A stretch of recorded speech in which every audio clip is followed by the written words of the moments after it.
Hi everyone, I'm Keertida. I'm a trained chef and I'm on a mission to bring to you unique recipes from the different states of our beautifully diverse country. Join me along for a delicious journey.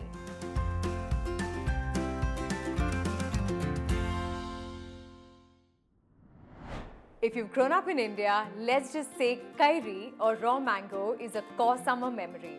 The allure of mangoes, whether they're tart raw or juicy ripe, is what keeps us going in the sweltering summer heat. Today I'm here to show you a seasonal favorite of mine, Kairi Bhaat, a bright, vibrant, tangy rice that you have to try. Let's get cooking. In this recipe, you have to start with rice that has already been pre-cooked. When you pre-cook the rice, make sure you're cooking it in salted water.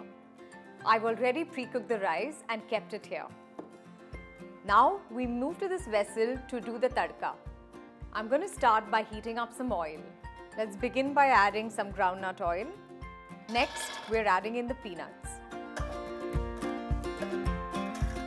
Now, this is an unusual tadka in that we're adding the peanuts first instead of mustard seeds or jeera as it usually happens. That's because we want them to get nice and crisp and browned, which won't happen if we add them later.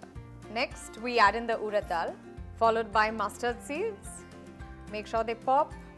Once the mustard seeds have popped, add in the hing, followed by green and red chilies. Next, in go the curry leaves. We add the turmeric powder.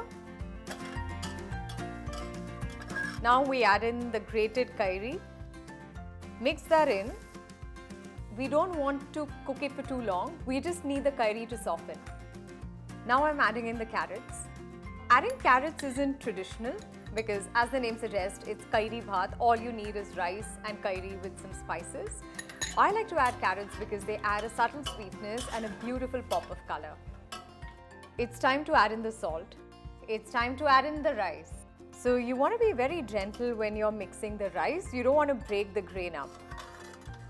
And there you have it. Our Kairi Bhaat is ready. It's time to serve.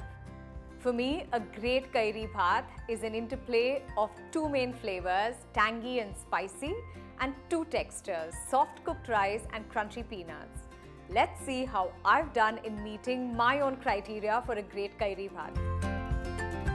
I give myself full marks, but you be the judge of that. Go check out this recipe and follow along for more such recipes.